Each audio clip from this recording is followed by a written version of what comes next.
Good afternoon. So if you're watching this video, you've read the title and you are experiencing the very same problem we did here at our house this morning. My wife went into the spare bedroom and flipped the light switch and nothing happened. She came to me and she said, "Honey, the lights aren't working in the spare bedroom. Can you do something about it?" And I said, "Sure." And I meandered my way downstairs here to the garage and got to the fuse box and flipped the door open and figured out that there was absolutely no fuses tripped. Kind of perplexing to me, so I went through and flipped every one on, off. You know, I flipped the spare bedroom on and off a couple times, trying to figure out what the deal was. Could not figure out what the problem was, and then your mind gets a going. Okay, did the mice get in the walls and chew up the wires or something? I don't know.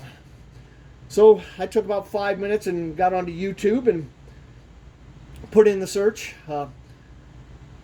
Lights not working, but fuse not blown. And sure enough, I got 10, 15 videos, a bunch of them out there talking about check your outlets, check your switches. Well, it wasn't any of that. I'm going to tell you what to do. The first thing you want to check is to find out whether or not the problem is inside the house or outside the house. Now, my problem was outside the house, and I'm going to tell you how to figure that out. First things first. Check and make sure that it is just that one circuit that is the problem. So go around and start flipping other things on and checking outlets and whatnot. If you find out that you have two circuits down or two separate rooms that should be on separate circuits down, then you have what an electrician would call a leg down. There's a problem between your meter and the transformer or where your pole outside. There's a problem out there somewhere. You need to call your utility company so they can come out and fix it. Now, this is how you test to find out if you have a leg down. First things first, set your multimeter right here. All right. Now, if you don't know anything about your fuse box, first things first, don't touch any of this stuff. Don't go sticking metal things in there. Not a good idea. All right. But you can do this and know you're not going to die.